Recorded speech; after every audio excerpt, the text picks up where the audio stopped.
Bayi ini dilahirkan di keluarga kaya. Tapi saat selesai mandi untuk bayi ini, perawat menyadari bahwa bayi ini sudah berhenti bernapas. Perawat takut anggota keluarga bayi itu akan menyalahkannya. Jadi dia segera melari untuk menelepon untuk dokter. Pengurus rumah sedang berdiri di tempat telepon. Setelah dengar, pengurus rumah sudah diam-diam sebentar lagi. Kemudian dia menutup panggilan dari perawat sebelum berdering. Sesama waktu, istrinya juga dilahirkan bayi laki-laki. Karena untuk membalas bosnya, dia gunakan putranya untuk ditukar dengan secara sukarela. Tak menunggu perawat berpikir, pengurus rumah sudah membawa putranya ke ruang sakit. Dia mulai bertukar dua bayi. Tak terduga, saat mereka baru keluar ruang, bayi yang terpikir berhenti bernapas. Sudah menangkis ketika mendengar suara guntur. Perawat melihat bayi itu masih hidup jadi ingin ditukar kembali. Tapi pengurus rumah sudah diganti wajahnya dan mengambil bayi itu kembali. Sebenarnya dia ingin menukar kedua bayi itu. Bukan karena hatinya baik. Dia dan temannya bersama masuk perusahaan sama waktu. Tapi temannya dengan beruntung sudah menikah dengan putri bosnya. Sejak itu menjadi seorang kaya. Sedangkan dia masih seperti itu. Seluruh hari dia harus naik tram untuk bekerja. Karena cemburu, dia membuat rencana kejam ini. Sementara keduanya berjuang, perawat terpeleset dan jatuh ke bawah. Menjadi manusia tumbuhan. Kaki pengurus rumah saat ini kram. Mungkin ini hukuman Tuhan untuknya. Sejak itu, dua anak ini mulai menjalani kehidupan yang bukan milik mereka. Seorang ayah kaya sudah tersebut untuk putranya dengan nama sangat mulia ialah Raj. Sedangkan pengurus rumah tersebut putranya ialah Bantu. Dan di India, Bantu artinya budak. Pengurus rumah memanfaatkan pekerjaannya untuk bersama putra kandungnya. Saat dia tahu nilai matematika Raj hanya 7 poin. Dia membantu anaknya memperbaiki menjadi 97 poin. Karena dia ingin putra kandungnya mendapat sayangi dari orang kaya. Ketika mendengar istrinya berkata, tes Bantu mendapat 98 poin. Hal yang menunggunya adalah mengajar yang keras dari pengurus. Di mata pengurus, Bantu selalu adalah seorang kegagalan. 20 tahun telah berlalu dalam sekejap mata. Bantu menjadi seorang sangat bagus. Dia tidak hanya masuk ke universitas paling bagus, tetapi juga mendapat beasiswa. Namun pada hari penerimaan, pengurus rumah sudah ke universitas untuk melakukan tata cara cuti sekolah Bantu. Dan berkata dengan Bantu bahwa, hanya sedikit orang yang bisa mengalahkan perbedaan kelas dan memiliki kehidupan yang lebih baik. Itu sebabnya saya melakukannya. Bantu tidak paham kenapa ayahnya selalu baik dengan semua orang, tapi hanya mendiskriminasinya. Tapi ada pepatah tidak salah bahwa naga melahirkan naga, burung phoenix melahirkan burung phoenix. Meskipun diperlakukan dengan buruk, tapi kejeniusan di Bantu tidak berubah. Sesuatu hari, adik ceweknya sedang menunggu Bantu. Ada kelompok orang jahat yang lewat dan mencuri syalnya. Ketika seorang adiknya diganggu, bagaimana kakak laki-laki seperti Bantu bisa diam-diam? Bantu ke lapangan sepak bola untuk mencari lawan dan merebut kembali syal. Tak terduga, mereka berdasarkan banyak orang dan tidak ingin kembali. Kemudian mereka berkata bahwa Bantu harus membawa adiknya ke sini untuk ditukar. Bantu segera marah. Jangan mengolok-olok pria ini. Bahkan dia hanya memegang syal, terlihat sangat berani. Yang pertama, basahi dulu syalnya. Kedua, satu pukulan kali lagi. Ketiga, dengan kuat memperkering handuk itu. Keempat adalah pengeringan super. Jangan melihat dia berani seperti itu. Tapi kehidupannya dari kecil sampai dewasa sangat buruk. Dia ingin belajar tapi ayahnya matikan listrik. Sikat giginya sudah lama juga tidak dapat ditukar. Sepatu sudah rusak tapi ayahnya tak izin membeli sepatu yang baru. Dan seperti itu, dia sudah tinggal sama pengurus rumah selama 20 tahun. Tapi sekarang kehidupannya sudah diganti. Dia ingin mencari pekerjaan. Perekrut tidak perlu melihat resume, mereka langsung merekrutnya. Ketika dia sudah melihat gadis cantik dan kaki panjang, tidak berduga itulah atasannya. Namun, itu tidak sulit baginya.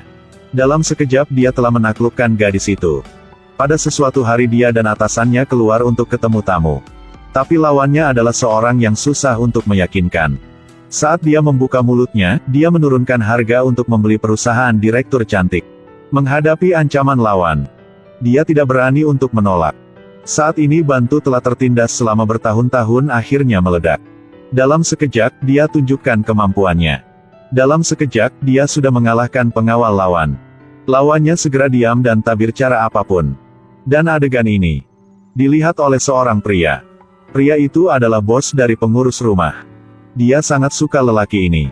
Membuatnya mengingat kembali saat dia masih muda. Kemudian dia lihat kembali putranya yang lemah hati.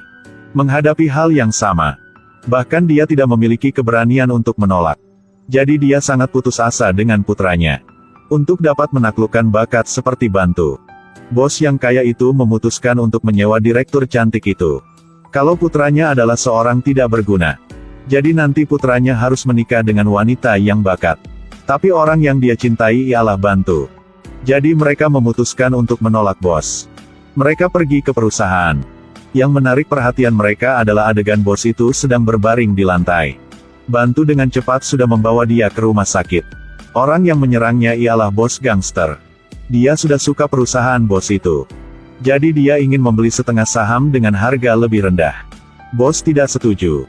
Jadi dia menikam bos. Tapi hal membuat Bantu tak terduga ialah ayahnya saat ini juga berada di rumah sakit. Pengurus rumah membawa sebuah apel untuk melambangkan perdamaian. Untuk mengunjungi seorang wanita yang hidup dengan kehidupan manusia tumbuhan. Tindakan ini dia sudah melestarikan bertahun-tahun. Saat ini dia pikiran wanita ini tak bisa bangun lagi. Tiba-tiba wanita ini sudah memegang tangan pengurus dengan keras. Pengurus rumah sangat kaget. Kelebihan, dia berekspresi panik. Sebenarnya, seorang wanita ini adalah perawat bertahun-tahun yang lalu. Juga satu-satunya yang tahu tentang dua anak yang ditukar. Dia takut wanita ini akan mengatakan yang kebenaran setelah dia bangun.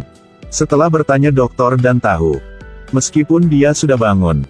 Dia tak bisa berbicara. Pengurus rumah dapat dengan aman pergi sekarang. Dan saat ini, Bantu di samping bos yang kaya memasuki rumah sakit. Adegan ini baru-baru ini dilihat oleh perawat. Mungkin karena Tuhan telah mengaturnya. Dia bisa membuka mulut untuk berbicara.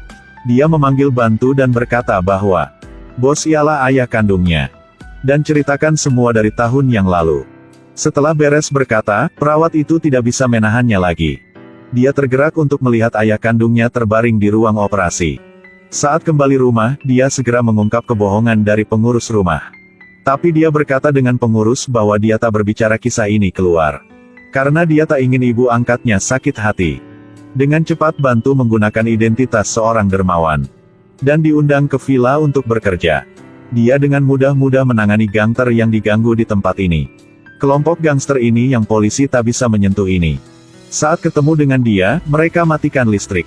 Kehidupan dia di sini sangat bagus. Dan kakek juga baik kepadanya.